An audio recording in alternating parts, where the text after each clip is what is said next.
Ducamp qui risque d'en avoir. En tout cas, c'est le Conseil de l'Ordre des médecins qui va lui demander de s'expliquer. On en parlera. Si vous essayez d'avoir un rendez-vous avec un ophtalmo, vous avez dû remarquer qu'il faut être très patient, d'où la création de centres spécialisés. Ce qui les attire ici, c'est la promesse d'un rendez-vous en 48 heures. Pour garantir ce délai, le centre a misé sur la délégation des tâches. Évaluation de l'acuité visuelle, mesures ophtalmologiques, ces examens sont réalisés par des orthoptistes habilités à effectuer ces actes. Et puis dans le carnet de santé, début d'une semaine que nous consacrons au fœtus, nous verrons aujourd'hui quel est son quotidien dans le ventre de sa maman. Fille ou garçon? Au 3e mois, mes organes génitaux se forment. Le mystère est levé, je suis une fille. Semaine après semaine, je vais continuer de grandir, de grossir, grâce aux nutriments apportés par ma mère via le placenta et le cordon ombilical. Et puis avec notre invité aujourd'hui, nous parlerons d'une étude sur le ressenti des jeunes homosexuels. Au menu des chroniques, Emma Strack avec les infos du net et David Zavaglia qui nous parlera du déclin de la fertilité de l'homme. Dans In Vivo, on s'intéressera cette semaine aux maladies professionnelles et on commencera avec Fabrice qui est exposé au plomb et qui doit bénéficier d'une surveillance rapprochée. Dans ce milieu toxique, la santé des salariés est très surveillée. Fabrice doit vérifier régulièrement sa plombémie, le taux de plomb présent dans son sang, pour maîtriser son exposition aux poussières de plomb. Allô docteur, à 14h30, il sera question du psoriasis ou comment la peau accélère pathologiquement sa desquamation, autrement dit la mort de ses cellules.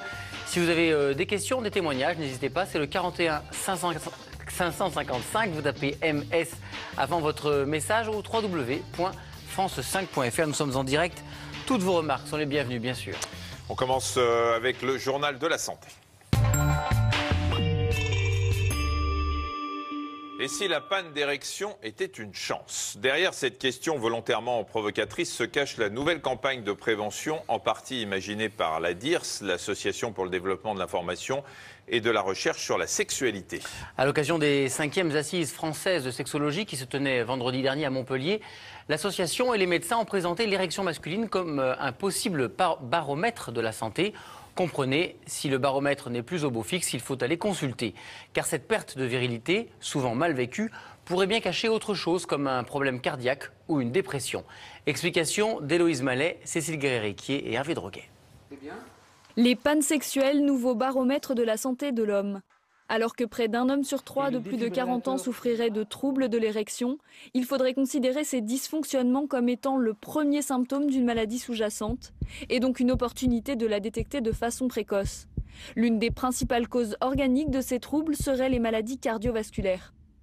Pour avoir une érection de bonne qualité, il faut un afflux de sang rapide et assez brutal, assez massif dans la verge. Pour cela, il faut des artères de bonne qualité. Ce qui nous fait dire que lorsqu'il y a une maladie ou un trouble de l'érection, puisque l'artère de la verge ne fonctionne peut-être pas aussi bien qu'elle le devrait, eh bien peut-être que d'autres artères ailleurs dans l'organisme ne fonctionnent pas non plus aussi bien qu'elles le devraient. Et à ce titre-là, un trouble de l'érection peut être le témoin, la sentinelle d'une maladie cardiovasculaire débutante. Le tabac, les excès de cholestérol et le diabète étant les principaux facteurs de risque d'infarctus ou d'attaque cérébrale, constituent donc les principaux facteurs de risque de troubles de l'érection. En plus des maladies cardiovasculaires, d'autres pathologies non encore détectées pourraient également expliquer ces dysfonctionnements. Un problème de prostate ou d'hormones et même une dépression naissante, d'où l'importance d'en parler à son médecin. Il ne faut pas que les hommes hésitent à consulter pour ce problème-là. Ce n'est pas quelque chose qui doit être tabou. Ça l'est d'ailleurs de moins en moins. Je pense que de plus en plus d'hommes vont prendre des avis, vont parler à leur médecin généraliste de cette difficulté. Parce que c'est utile pour leur santé d'en parler. Ce n'est pas utile uniquement pour leur confort ou bien-être sexuel, ça peut être également utile pour leur santé. Si les problèmes d'érection se posent fréquemment et persistent au-delà de 3 mois, les médecins recommandent de consulter. Or, à l'heure actuelle, seuls 30% des hommes confrontés à ces problèmes osent en parler. Le docteur Ducamp continue de faire parler de lui. Le médecin qui s'est fait connaître avec sa méthode de régime est désormais dans le viseur du Conseil national de l'ordre des médecins, qui l'accuse de faire plus de business que de médecine. Un principe là aussi contraire au code de déontologie. Une plainte qui vient s'ajouter à celle déposée en janvier dernier par le Conseil départemental de l'Ordre des médecins de Paris. Ces derniers n'avaient pas digéré la proposition pour le moins farfelue du docteur Ducamp d'instaurer une option anti-obésité au bac. Vous savez, cette idée de gagner des points en restant mince. Une idée qui va, selon le Conseil de l'Ordre de Paris, à l'encontre de l'article 13 du Code de déontologie, selon lequel un médecin doit faire attention aux répercussions de ses propos auprès du public. Et face à ces deux plaintes, la Chambre disciplinaire du Conseil de l'Ordre devra trancher entre le simple blâme et la radiation. Le médecin poursuit quant à lui sa tournée de promotion aux États-Unis. C'est la plus grande enquête jamais menée sur la maltraitance des malades mentaux, financée par l'Organisme mondial de la santé et publiée dans la revue de Lancet. Elle regroupe 26 études parues ces 20 dernières années sur le sujet. Plus de 21 000 personnes ont été suivies, parmi lesquelles des malades atteints de schizophrénie, de démence, de dépression majeure ou encore des psychotiques. Le constat est sans appel. 24% des personnes interrogées déclarent avoir été victimes de violences physiques ou sexuelles au cours des 12 derniers mois. Un chiffre qui pourrait être sous-estimé. Alors pour en parler, nous recevons Jean Caneva, président de l'UNAFAM, l'Union nationale des amis et familles de malades psychiques. Monsieur Caneva, bonjour. Bonjour. Alors est-ce que vous-même, en tant qu'association, vous recevez ce genre de plainte? Oui, bien sûr, mais je crois qu'il faut distinguer entre la plainte pour une personne jeune ou bien la personne âgée. Ce n'est pas tout à fait les mêmes maltraitances. Et puis, il faut dire aussi que ces personnes sont éminemment fragiles. Donc, la maltraitance, elle est naturelle, même si on ne fait rien. C'est-à-dire que le fait même de ne pas porter de soins est une forme de maltraitance. Voilà.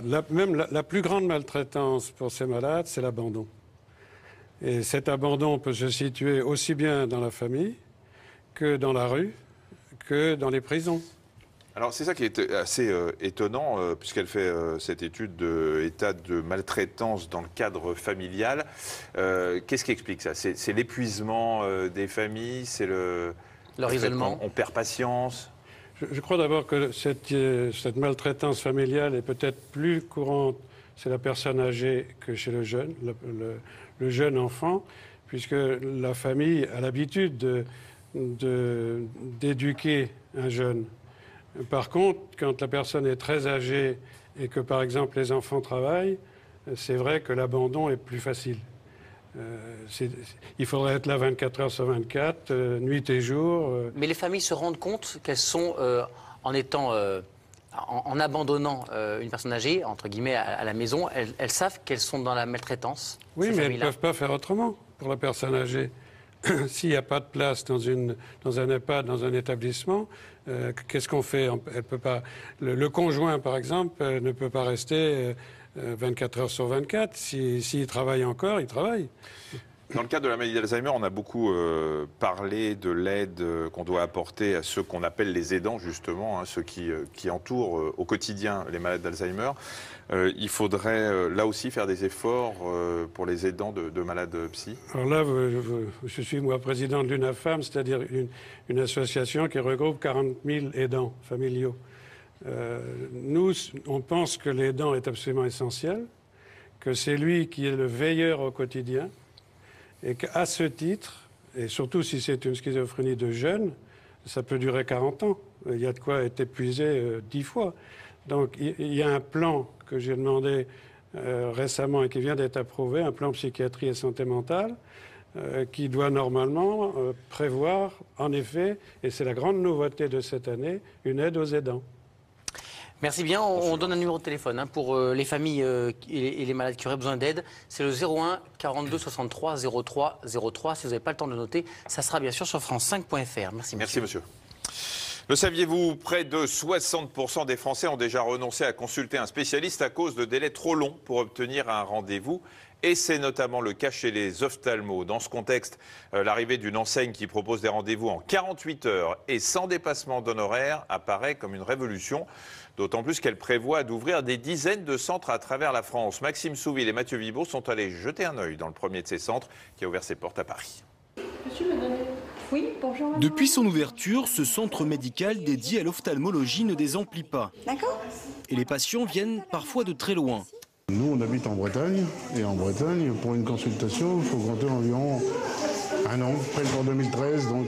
Il y en a qui viennent en disant, voilà, j'habite dans l'Oise, par exemple, mon ophtalmologiste, c'est 6 mois d'attente, donc je ne pouvais pas attendre, j'ai cassé mes lunettes, c'est vraiment une urgence. Ce qui les attire ici, c'est la promesse d'un rendez-vous en 48 heures. Pour garantir ce délai, le centre a misé sur la délégation des tâches.